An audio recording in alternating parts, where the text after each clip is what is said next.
Hello class, so we are doing our chapter number 13, that is why do we fall ill. So इसके अंदर हमने पहले 3 videos आपकी already upload कर दी हैं. सो उनके अंदर हमने डिजीज़ के अंदर जैसे इंट्रोडक्शन टाइप कर लिया था. देन उनके अंदर हमने क्या पढ़ा था, that how the diseases are spread and what are the main organs or what are the main agents which help in the spreading of disease. So our next topic is that organ specific and tissue specific manifestation. Okay अब देखो इसके अंदर क्या बता रखा है आपका, that आपने देख रखा होगा कि भाई कोई भी डिजीज़ होती है तो वो क्या करती है, एक पर्टिकुलर ऑर्गन के ऊपर ही क्या करती है, अपना इफेक्ट शो करती है.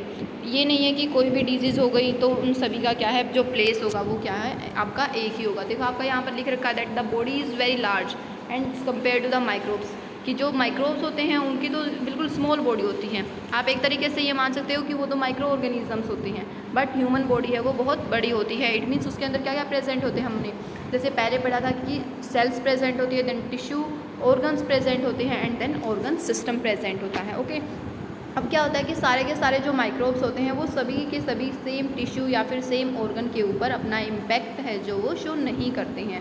ओके अब आपने देखो जैसे इसके अंदर एग्जांपल ले रखा है कि भाई अगर मान लो कोई भी डिजीज़ हो गई तो क्या करेगी वो, मान लो कि पर्टिकुलर लीवर के ऊपर अपना इन्फेक्शन शो कर रही है, ठीक है. या फिर कुछ क्या होते हैं कि जो कि क्या करते हैं, अपने लंग्स के ऊपर है जो अपना इन्फेक्शन है जो शो करते हैं, ठीक है. अब देखो यहाँ पर आपके एग्जाम्पल ले रखे हैं, लाइक आप नॉर्मल एग्जाम्पल भी ले सकते हो, जैसे टीबी है जो, ठीक है, ट्यूबरकुलोसिस है जो, तो उसके अंदर क्या होता है कि डायरेक्ट लंग्स के ऊपर इम्पैक्ट पड़ता है, ठीक है, लंग्स के ऊपर इम्पैक्ट पड़ता है. उसके बाद आप ये मान सकते हो कि भाई जॉन्डिस है, ठीक है ना, जॉन्डिस है जैसे, तो वो क्या करता है कि भाई उसके अंदर सिर्फ और सिर्फ लीवर इम्पैक्ट होता है, ठीक है, लीवर के ऊपर है जो उसका ज़्यादा इफेक्ट पड़ता है. अब आप यहाँ पर भी देख सकते हो ये वाले, अब देखो यहाँ पर आपका एक एग्जाम्पल ले रखा है, ठीक है. सो स्टार्टिंग में आपका क्या दे रखा है, that bacteria causing the tuberculosis, ठीक है. ट्यूबरक्लोसिस का मेन जो एजेंट होता है वो कौन होता है, bacteria. Okay if they enter through the mouth, अगर वो हमारे माउथ के अंदर चले जाते हैं तो क्या इन्फेक्शन करते हैं, हमारे जो गट होती है, ठीक है, गट की जो लाइनिंग होती है, इट मीन्स जैसे हमारी ईसोफेगस है, ठीक है ना, वहाँ पर क्या करते हैं, जो वहाँ पर इन्फेक्शन है वो कोज कर देते हैं, ठीक है. उसके बाद फिर अगर हम सेकंड के ऊपर आते हैं, इट मीन्स ठीक है ये तो माउथ के थ्रू एंटर कर गए, बट ये क्या जाते हैं, अगर डायरेक्ट ये लीवर के ऊपर चले जाते हैं तो ये क्या कोज कर देते हैं आपका आगे चलकर, जॉन्डिस, ठीक है. तो इस तरीके से कोई भी जो ऑर्गेनिज्म है, कोई भी जो एजेंट है वो क्या करता है, एक अपने पर्टिकुलर ऑर्गन के ऊपर अपना इम्पैक्ट शो करता है. सेम तरीके से फिर आपके यहाँ पर और भी एग्जांपल दे रखे हैं, लाइक HIV दे रखा है, ये कहाँ पर इम्पैक्ट डालता है, सेक्सुअल ऑर्गन्स के ऊपर, या फिर जो लिम्फ नोड होती हैं बॉडी के अंदर उनके ऊपर, ठीक है ना. सेम वे से फिर जो मलेरिया है उसके अंदर क्या होता है, मॉस्किटो की बाइट की हेल्प से क्या हो जाता है, जो हमारी RBC होती हैं वहाँ पर मेन इन्फेक्शन होता है, लीवर के अंदर इन्फेक्शन हो जाता है. सो इस तरीके से आपके इसके अंदर 3-4, ये एक और एग्जांपल रह गया है, जैपनीज़ इंसेफेलाइटिस, ठीक है. ये भी क्या करती है, डायरेक्ट मॉस्किटो की बाइट की होती है और डायरेक्ट ये कहाँ पर इम्पैक्ट डालती है, अपना ब्रेन के ऊपर. तो आपको सिर्फ यहाँ पर ऐसे ही एग्जाम्पल लर्न करने हैं 3-4 जो कि आपकी डायरेक्ट NCERT के अंदर दे रखी हैं, ठीक है. उसके बाद फिर क्या आता है कि जैसे आपको लास्ट वीडियो के अंदर भी बताया था कि जो कोई भी एक पर्टिकुलर ऑर्गन है, पर्टिकुलर माइक्रो ऑर्गेनिजम्स हैं, वो क्या करते हैं अपने, ठीक है, एक स्पेसिफिक ऑर्गन के ऊपर तो उन्होंने अपना इम्पैक्ट शो कर दिया है, लेकिन अब क्या करते हैं वो कुछ ना कुछ साइन या फिर कुछ ना कुछ सिम्टम है वो शो होता है, ठीक है. अब देखो यहाँ पर शो कैसे होगा, मान लो कि इम्पैक्ट पड़ा है लंग्स के ऊपर, तो लंग्स हमारे कहाँ पर आते हैं, रेस्पिरेटरी रीजन के अंदर, रेस्पिरेटरी ट्रैक्ट के अंदर. सो यहाँ पर क्या क्या सिम्टम हो जाएंगे, लाइक कफ हो जाएगी या फिर ब्रीथलेसनेस हो जाएगी, ठीक है. सेम तरीके से क्या है, अगर लीवर को डायरेक्ट टारगेट किया जाता है, इट मीन्स अगर लीवर के ऊपर इम्पैक्ट दिखाया जाता है तो उसका कहाँ पर होगा, will be jaundice, it means क्या हो जाएगा, उसे जॉन्डिस हो जाएगा. जॉन्डिस होता है आपका जैसे जो पीलिया बोलते हैं उसको. ओके सेम वे से क्या है, अगर ब्रेन के ऊपर डायरेक्ट कोई भी ऑर्गेनिज्म इम्पैक्ट डालता है तो जैसे हेडेक हो गई, वोमिटिंग हो गई, अनकॉन्शियसनेस हो गई, इस तरीके से क्या है कुछ न कुछ जो सिम्टम्स हैं वो शो होंगे. और ये भी क्या हो रहे हैं, किसी अगर कोई पर्टिकुलर ऑर्गेनिज्म है वो पर्टिकुलर ऑर्गन के ऊपर अपना इम्पैक्ट शो करेगा और तभी क्या होंगे, कोई ना कोई पर्टिकुलर सिम्टम ही शो होंगे, ठीक है. उसके बाद देखो नेक्स्ट, जैसे इसके अंदर आप ऐसे भी लर्न कर सकते हो कि जो कोई भी माइक्रो ऑर्गेनिज्म है जैसे वो पर्टिकुलर के ऊपर इम्पैक्ट डाल रहा है, आप ये मान सकते हो कि लंग्स हैं वो इम्पैक्ट हो रहे हैं, ठीक है. और लंग्स से क्या हुआ है, फिर रेस्पिरेटरी सिस्टम है उसके अंदर प्रॉब्लम आ गई है, ओके, रेस्पिरेशन के अंदर प्रॉब्लम आ गई है. लेकिन अब ये नहीं होगा कि डायरेक्ट क्या है, वॉमिटिंग आ जाएंगी इसके अंदर, चाहे हमें फीवर है तब भी वोमिटिंग आ गई, चाहे लंग के ऊपर इम्पैक्ट है तब भी, या फिर HIV है तब भी वोमिटिंग आ गई, ठीक है। तो सभी के ये नहीं है कि सेम एक ही सिम्टम होगा, सभी के क्या होंगे, डिफरेंट डिफरेंट हैं जो सिम्टम्स होते हैं, ठीक है। इसीलिए हम इसको क्या बोलते हैं, ऑर्गन स्पेसिफिक। इट मीन्स एक पर्टिकुलर ऑर्गन के ऊपर ही वो क्या करेगा, अपना इफ़ेक्ट शो करेगा। सेम तरीके से अब आता है आपके पास tissue specific effect. Okay, tissue specific effect के अंदर क्या होता है, ये तो हमने ठीक है ऑर्गन के बारे में पढ़ लिया कि भाई जो लीवर है वो भी एक ऑर्गन है, ब्रेन के अंदर पढ़ लिया, या फिर हमारे कंप्लीट रेस्पिरेटरी सिस्टम के बारे में पढ़ लिया है। अब बात आती है हमारे पास टिश्यू स्पेसिफिक इफेक्ट्स के। सो टिश्यू स्पेसिफिक में क्या आता है, जैसे आपको मेन पढ़ना है इसके अंदर इम्यून सिस्टम। इम्यून सिस्टम क्या होता है, जैसे अभी आपने कोविड में ही सुन रखा होगा दैट जिसकी इम्यूनिटी वीक है उसको कोविड जल्दी हो रहा है, या फिर जिसकी इम्यूनिटी क्या है जो वेल है तो उसमें क्या हो रहा है, जो कोविड है वो बहुत जल्दी या तो ख़त्म हो रहा है या फिर उसको इन्फेक्शन नहीं होता है उसका। तो एक्चुअल में इम्यूनिटी होती क्या है, ठीक है। अब वो देखो, इट मीन्स ये हमारे पास क्या होती है, हमारी बॉडी की खुद की जो सेल्स होती हैं, हमारी बॉडी सेल से बनी होती है ना, तो हमारी बॉडी की जो सेल्स हैं उनकी ये पावर होती है कि वो कितनी ज़्यादा जो ऑर्गेनिज्म बाहर से आते हैं उनसे फाइट कर सकती है, ठीक है। सो फाइट करने की ये कैपेबिलिटी है। तो हम क्या लिखेंगे इसकी डेफिनेशन के अंदर, ability to fight with germs. Okay, germs के साथ हमारी बॉडी की कैपेबिलिटी की वो कितना उसके साथ फाइट कर सकती है। ओके, सो इसको हम क्या बोलते हैं, इम्यूनिटी। अब यहाँ पर आप देखिए इम्यूनिटी के अंदर इस वाले पैराग्राफ के अंदर आपका क्या दिखा रखा है, most of the common effects depend on the fact of the body immune system.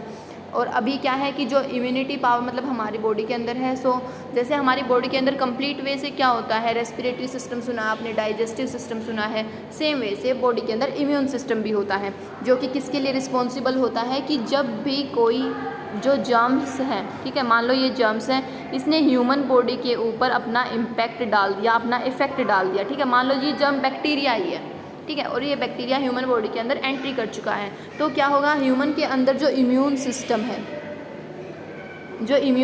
है, ठीक है, अब ये क्या करेगा, इन जर्म्स के ऊपर अपना ऑपोजिट इफेक्ट शो करेगा, सो दैट क्या हो सके, ये जर्म है जो किल हो सके, ठीक है। तो जर्म्स ने जैसे ही बॉडी के अंदर एंट्री की है, तो हमारे इम्यून सिस्टम के अंदर एक पावर होती है कि वो क्या बनाते हैं।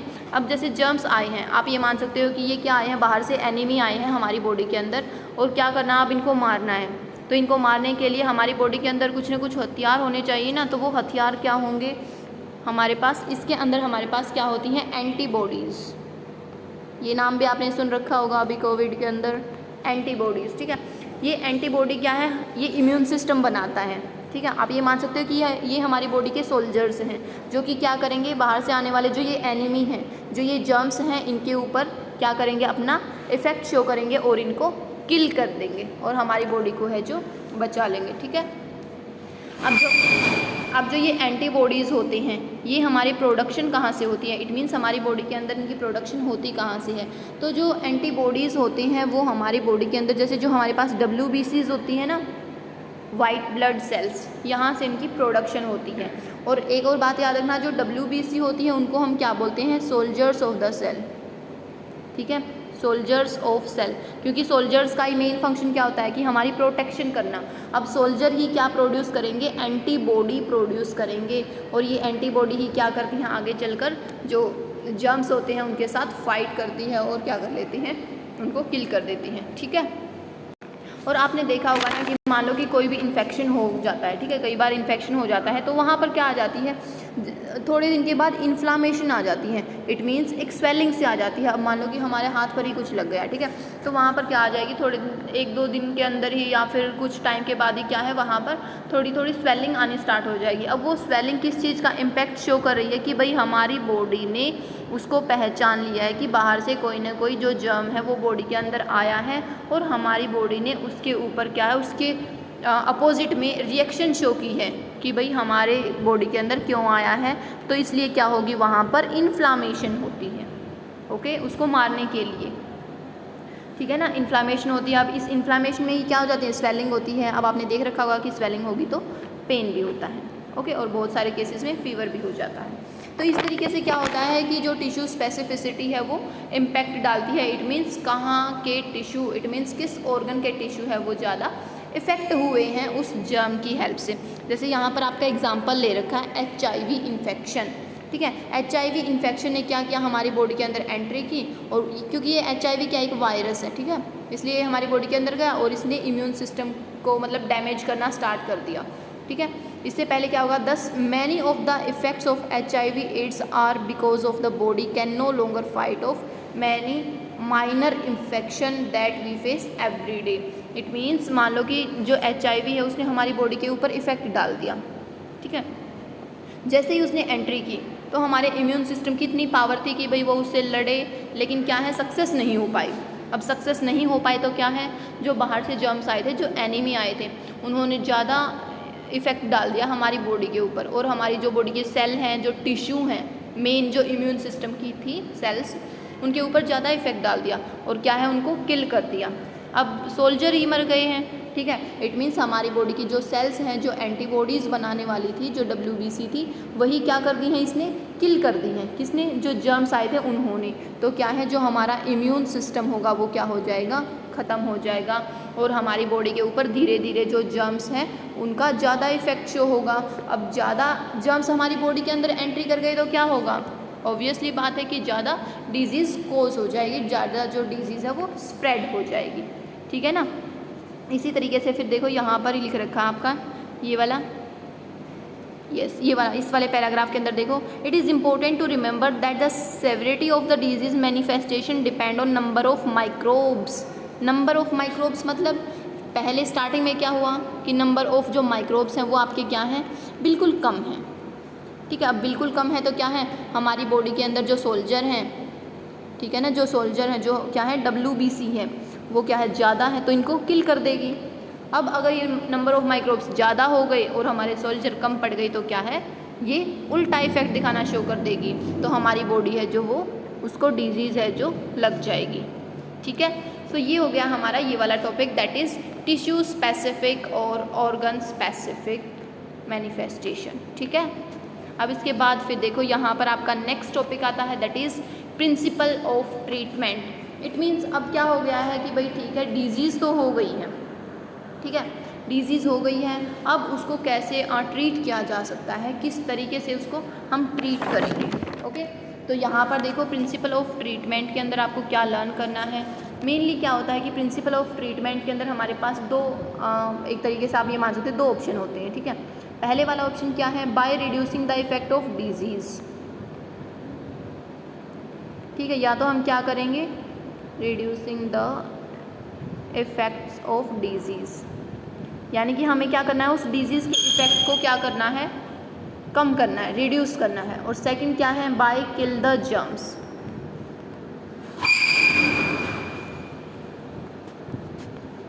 ठीक है, क्या है, बाय किल द जर्म्स। सो हमारे पास ये दो ऑप्शन आते हैं, या तो हम उस डिजीज़ को क्या कर दें, उसके इफेक्ट को रिड्यूस कर दें, या फिर जर्म्स को किल कर दें। अब जर्म्स को किल करने के बाद ही तो क्या होगा, अगर हमारे सपोज़ करो कि ये जो जर्म्स हैं ये किल कर दिए, तभी तो जो ये डिजीज़ है इसका इफेक्ट कम होगा, तो दोनों बातें एक ही हो गई। तो पहले हमें ये करना पड़ेगा, उसके बाद हमें ये करना पड़ेगा, ठीक है। सो कैसे होगा, आप ये देखो, वही बात, हमें प्रिंसिपल ऑफ ट्रीटमेंट में क्या होता है, जो हमारे पास क्या है, जो बॉडी का इम्यून सिस्टम है, ठीक है, इम्यून सिस्टम क्या बनाएगा हमारी बॉडी के अंदर, एंटीबॉडीज़, ठीक है। एंटीबॉडीज़ क्यों बोल रहे हैं इनको, क्योंकि जो बाहर से एनिमी आ रहे हैं ना, उनको मारने के लिए बने हुए हैं ये, ठीक है।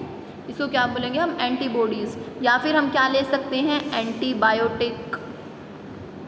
देखो स्टार्टिंग में तो क्या होता है, मान लो कि हमें फीवर है, और वो फीवर क्या है, अभी थोड़ा कम फीवर है, तो उस टाइम पर क्या होगा, हमारी बॉडी एंटीबॉडीज़ बना देगी, सो दैट हमारी बॉडी खुद ही काम चला लेगी कि भाई किसी डॉक्टर के पास जाने की नीड ना पड़े। बट अगर उन एंटीबॉडीज़ से काम नहीं चलता है तो फिर क्या है, उन डॉक्टर्स के पास जाते हैं, और डॉक्टर्स क्या देते हैं आपको, मेडिसिन्स देते हैं। उन मेडिसिन्स को क्या बोलते हैं, एंटीबायोटिक्स, ठीक है, क्या बोलते हैं उनको हम, एंटीबायोटिक्स। अब ये दोनों जो एंटीबॉडीज़ हैं, ठीक है, एंटीबॉडीज़ हैं, और जो एंटीबायोटिक है, ठीक है, ये दोनों क्या करेंगी, किस में हेल्प करेंगी, या तो वो रिड्यूस कर देंगी, ठीक है, या फिर वो बिल्कुल ही क्या कर देंगी, स्टॉप कर देंगी, किस चीज़ को, ग्रोथ को, ग्रोथ ऑफ माइक्रोब्स, ठीक है। एंटीबॉडीज़ और एंटीबायोटिक्स क्या करेंगी, जो जर्म्स जो माइक्रोब्स हमारी बॉडी के अंदर एंट्री कर चुके हैं उनकी जो ग्रोथ हो रही है साथ साथ उसको या तो बिल्कुल रिड्यूस कर देंगे और फिर या फिर क्या कर देंगे, बिल्कुल ही ख़त्म कर देंगे, स्टॉप कर देंगे। ठीक है, कैसे करेंगे, जो उनकी मेटाबॉलिक रेट होती है, इट मीन्स जैसे आपको पहले बताया था ना कि भाई जो किस तरीके से वो अपनी कंप्लीट साइकिल करते हैं हमारी बॉडी के अंदर, ठीक है, एक ऑर्गन से दूसरे ऑर्गन के अंदर कैसे जाते हैं और फिर कैसे वो डिजीज़ कोज करते हैं। तो क्या करेंगे, उनकी जो मेटाबॉलिज्म होगी, इट मीन्स जो माइक्रोब्स हैं उनके अंदर जो भी रिएक्शन चल रही हैं उनको क्या कर देंगे, स्टॉप कर देंगे, जिसकी वजह से क्या हो जाएगा, जो माइक्रोब है वो मर जाएगा। या आप यहाँ पर डायरेक्ट ये एग्जांपल ले सकते हो, मान लो हम ही हैं, ह्यूमन बॉडी है, ठीक है, ह्यूमन बॉडी को अब आप ये कर लो कि जैसे जो ब्रीदिंग रेट है हमारी वो नॉर्मल वे से चल रही है, बट अब हम क्या करेंगे, एकदम से अपनी जो ब्रीदिंग है उसको स्टॉप कर देंगे, तो थोड़े टाइम के बाद क्या होगा कि हम रेस्टलेस से हो जाएंगे, हम थोड़े बेचैन से हो जाएंगे। क्यों? क्योंकि हमें प्रॉपर जो एयर है वो नहीं मिल रही है, प्रॉपर ऑक्सीजन नहीं मिल रही है। सेम तरीके से क्या होगा, इन माइक्रोब्स के साथ भी क्या होगा, इनकी जो मेटाबॉलिज्म है, इट मीन्स इनके अंदर जो रिएक्शन होनी है, जो रेस्पिरेशन होना है, जो भी रिप्रोडक्शन होना है, उसके लिए इनको क्या है, कंप्लीट सोर्स नहीं मिलेगा, जिसकी वजह से क्या हो जाएंगे, ये किल होना स्टार्ट हो जाएंगे, ये मरना स्टार्ट हो जाएंगे। ठीक है, आपका इस कंप्लीट के अंदर यही दे रखा है। ठीक है, देखो जैसे यहाँ पर आपका दे रखा है कि भाई how do we kill organisms. देखो यहाँ पर, देखो यहाँ पर ये वाला कहाँ भाग गया, यस इस वाले में देखो, यहाँ पर इस वाले पैराग्राफ में दे रखा है आपका दैट जो हमने पहले पढ़ा था कि भाई जो माइक्रोब्स होंगे वो क्या होते हैं, स्पेसिफिक होते हैं और उनके लिए क्या होती हैं, कुछ स्पेसिफिक सिम्टम्स शो करेंगे, तभी क्या है जो फिजिशियन होगा, जो डॉक्टर होगा वो क्या करेगा, पर्टिकुलर एंटीबायोटिक देगा। ये नहीं है कि अब हमें फीवर हो रखा है और जो डॉक्टर है उसने टाइफाइड की मेडिसिन दे दी, ठीक है, अब हमें ये मान लो कि कोविड हो गया और उसने डायरेक्ट सिर्फ फीवर की टैबलेट्स दे दी। ठीक है, तो स्पेसिफिक क्या होता है, स्पेसिफिक डिजीज़ के लिए स्पेसिफिक सिम्टम्स होते हैं और उन स्पेसिफिक सिम्टम्स को देखकर ही जो फिजिशियन होता है, जो डॉक्टर होता है वो क्या करता है, मेडिसिन प्रोवाइड करवाता है। ठीक है, अब यहाँ पर भी आप देख सकते हो, जैसे हमने वही पहले पढ़ा था कि भाई जो माइक्रोब्स होते हैं वो अपने डिफरेंट टाइप के होते हैं, कोई वायरस होता है, कोई बैक्टीरिया, कोई प्रोटोजोआ, कोई फंगस, तो इन सभी को देखकर ही क्या करता है, इनकी जो बायोकेमिकल लाइफ प्रोसेस होती है, इट मीन्स ये किस तरीके से अपना जो लाइफ है उसको कंप्लीट कर रहे हैं, उस वे को देखते हुए। ठीक है, अब ये मान सकते हो आप, देखो जैसे फंगस है, ठीक है, फंजाई है, इस फंजाई ने हमारी बॉडी के अंदर एंट्री तो कर ली है, लेकिन क्या करना है, अब हमने पर्टिकुलर क्या ली, मेडिसिन ली, एंटीबायोटिक ले ली। ठीक है, एंटीबायोटिक ले ली तो क्या करेगी ये, इस फंजाई का मान लो कि रिप्रोडक्शन करने के लिए इसको फूड की ज़रूरत होती है, लेकिन जो एंटीबायोटिक है वो क्या कर देगा, इसको फूड ही नहीं देने देगा, तो क्या है, ये किल होनी स्टार्ट हो जाएगी। ठीक है, तो इस तरीके से स्पेसिफिक एंटीबायोटिक्स होते हैं जो कि स्पेसिफिक डिजीज़ के लिए होते हैं। ठीक है, ये हो गया हमारे पास ये वाला कंप्लीट। आप ये वाले एग्जांपल्स हैं जो पढ़ के देख सकते हो। देखो ये वाला एग्जांपल देखा, 1 reasons why making antiviral medicines. ठीक है, जो वायरस के लिए क्या होगी हमारे पास, एंटीवायरल, जो कि क्या करेगी, वायरस की जो लाइफ होगी वो किस तरीके से, मतलब जो वायरस है वो स्प्रेड हो रहा है तो उसको क्या करेगी, वो बंद कर देगी। ठीक है, तो इस तरीके से स्पेसिफिक के लिए स्पेसिफिक एंटीबायोटिक होती है। इसी के साथ आपका ये वाला टॉपिक है जो कंप्लीट हो गया है। प्रिंसिपल ऑफ प्रिवेंशन हम कल करेंगे। ठीक है, आज आप यहाँ तक अच्छे से रीड करके देखना इस चैप्टर को। अगर फिर भी कोई प्रॉब्लम आती है then you can ask any time. Thank you so much, have a nice day.